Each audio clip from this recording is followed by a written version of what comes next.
Hi everyone! Welcome to the Empath Arcade, another love reading, timeless and general. Take what resonates lang po. Maybe some part of the reading makaresonate kayo, some part of it hindi.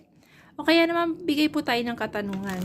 Tingnan natin kung ano yung mga lalabas na mensahe. Kasi minsan, out of nowhere, kapag hindi nyo naman iniisip yung person ninyo, pero bigla ninyo siyang napaniginipan sa inyong pagtulog sa gabi, ano kaya yung mga ibig sabihin yun?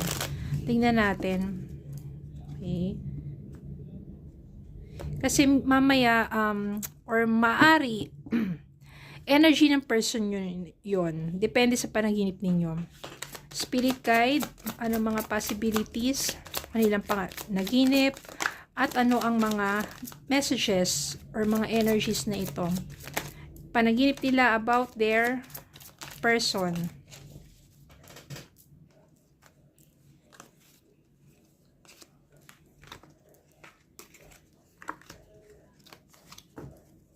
The moon.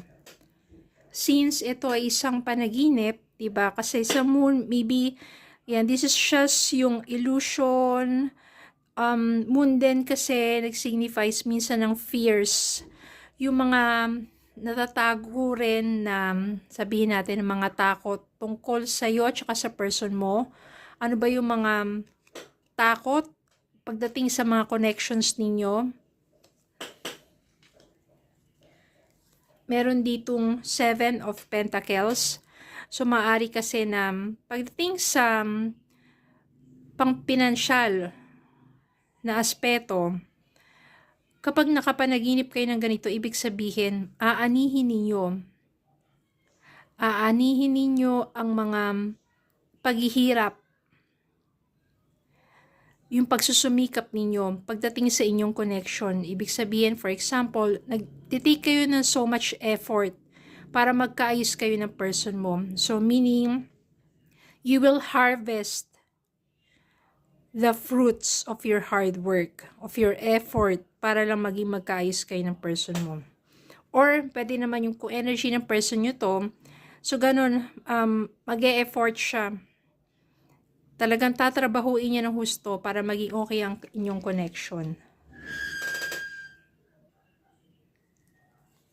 Meron ditong 2 of Swords. Kapag napaniginipan nyo ang inyong person, na parang balisa siya, na parang nakikita ka niya, pero hindi siya lumalapit sa'yo, maybe indecisive pa yung person mo. Ibig sabihin, hindi pa siya makapagdesisyon sa sarili niya at sa buhay niya. Parang natatakot siya, may agam-agam na lumapit sa'yo, at nahihirapan pa siya. Parang to make an effort para lapitan ka or mag-reach out sa'yo ang person mo. Meron ditong Wheel of Fortune. Kung sa panaginip ninyo masaya kayo ng person mo, maunlad kayo, at maganda ang inyong samahan, maaaring gano'n ang kalalabasan yan. Ibig sabihin niya, maybe dumating yung perfect time for both of you to be together, and magiging harmonious and wealthy, full of abundance yan. Abundance of love and wealth ang inyong relationship. So, especially kapag diba, magkalayo kayo, pero once na nagkita na kayo, yan, maganda ang inyong connections. Meron ditong 7 of Cups.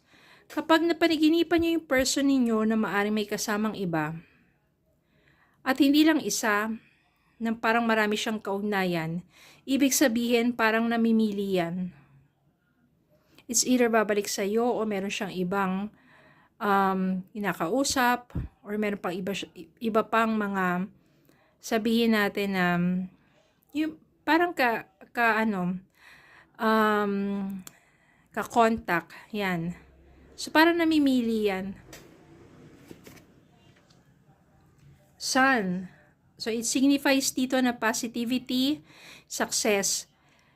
Kapag napanaginipan ninyo yung person ninyo, kayong dalawa na magkasama, napakaganda ng panahon, maliwanag, maayos, maganda ang klima, sunny, maaraw, napaka-good vibes lang, no? Ibig sabihin, success.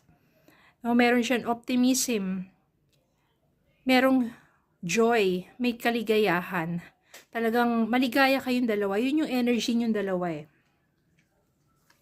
Meron ditong 6 of Wands. Kapag napanaginipan niyo yung person ninyo na marami siyang achievements, no? Parang example sa trabaho, masaya siya, na-promote, or basta naging masaya ang takbo ng kanyang hanap buhay. Ganyan, marami siyang recognition. Sabihin natin, kahit sa sports, nakikita mo may mga achievements siya, mga ganyan, at masaya siya. Ibig sabihin, maaaring yun yung tinatamasa niya sa ngayon. No, nare-recognize ang kanyang hard work, at natutuwa ang maraming tao sa resulta ng kanyang mga pagsusumikap. Ito, unahin natin. Ito. 10 of Cups. Kapag napanaginipan ninyo yung person ninyo, at doon, meron kayong mga anak. So, ibig sabihin yan, maaring nais ng person mo, maaring nagdi-dream yung person mo, na ikaw yung makapiling niya habang buhay at bubuo siya ng pamilya with you. Andiyan yung masaya na pagsasama. It's a very positive energy kung gano'n ang panaginip mo sa person mo. Okay. The Empress. Kapag napanaginipan mo na magkasama kayo ng person mo, tapos meron ditong pregnancy. No, yung The Empress kasi signifies motherhood, pregnancy, fertility. So, ibig sabihin parang nais ng person mo na magkaroon siya ng supling sa'yo. Or gusto niya na merong mabuong sa inyong pagsasama. At yung energy din na nararamdaman niya na andun yung ikaw yung katuwang niya. Parang puro magaganda ang mga enerhiyang to. No, bukod na lang dito sa may 2 of Swords, kasi minsan dito may times dyan na, for example, nakita mo yung person mo pero nasa malayo siya. Nakikita ka man niya pero hindi siya lumalapit sa'yo. Tapos yung parang itsura niya ay balisa or hindi maipinta or walang reaction lang. Ibig sabihin, indecisive yan. Hindi niya alam kung mag-approach na ba siya sa'yo, mag-reach out na ba siya, kakusapin ka na ba niya, nahihirapan pa siya sa mga ganong decision. And especially itong Moon. Kapag nakita mo sa panaginip ang person mo at medyo malabo ang kanyang itsura, malabo siya, or parang nakita mo siya na parang dumaan lang saglit. So marami pang mga hidden truths dito. Maaaring energy ng person mo hindi pa siya stable, marami siyang takot pagdating sa connection nyo. Ang panaginip po kasi isa sa paraan na kung saan iniisip ka ng person mo at kung ano yung energy niya sa mga panahon na yon, maaring yun yung makita at maramdaman mo dun sa panaginip mo. No, minsan kasi yun yung energy nila na nagfo-flow at nagmamanifest through dreams. At ikaw rin kapag yan, iniisip mo yung person mo, maaaring napapanaginipan ka rin yan. Meron pong paraan kung paano sabihin natin, maghatid ng mensahe through dreams or panaginip. At napaka-effective to kung naniniwala kayo at gagawin ninyo ito. So kung gusto nyo makapaghatid ng mensahe sa inyong person through panaginip or dreams, ganito po yan. For example, natulog kayo sa gabi 10 p.m. So, kailangan gumising kayo every 2 hours. Ibig sabihin, 10 p.m., 12 midnight, 2 a.m., 4 a.m.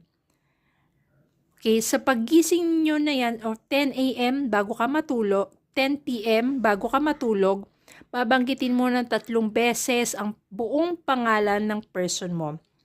Tapos, uulitin mo rin ng 3 beses yung nais mong ipahatid sa kanya. Siguro simple lang, 1-2 sentences lang. Huwag na sobrang haba para at least dapat yung clear, 'di ba? Maayos kung ano may mensahe mo para sa kanya. For example, Babanggitin mo yung pangalan niya, sasabihin mo sa kanya, pinapatawad na kita, handa na ako muli sa panibagong pagkakataon para sa ating dalawa. Ganyan. Pangalan niya, sabihin mo ulit yung message na yon, pangalan niya, mensahe mo sa kanya. Isa lang, isang intention lang, isang message lang para at least kapag iba-iba kasi mga mensahe parang maano na yan eh, medyo malabo. Dapat isang mensahe lang muna. Okay, so name niya, message mo, name niya ulit, ulitin mo yung message niya, name niya ulit, ulitin mo yung message na yon. Okay, tapos, habang ginagawa mo yun, syempre nakapikit ka, nakahiga ka, iniisip mo siya. Okay, tapos yung huling mensahe mo sa kanya, ihip mo lang, tapos bumalik ka na sa pagtulog. After 2 hours, mag-alarm ka lang, gawin mo ulit yon. Name mo, message mo sa kanya. Same message lang po Name niya, message mo, name niya, message mo. Basta do it 3 times. Then after nyan, ihip mo lang, tapos matulog ka na. Tapos magpa-alarm ka ulit after 2 hours, ganun ulit ang gawin mo. Hanggang sa pagising mo. Siyempre, pagising mo, magpasalamat ka na lang kay Lord sa lahat ng mga blessings na tinatamasa mo. Magugulat ka.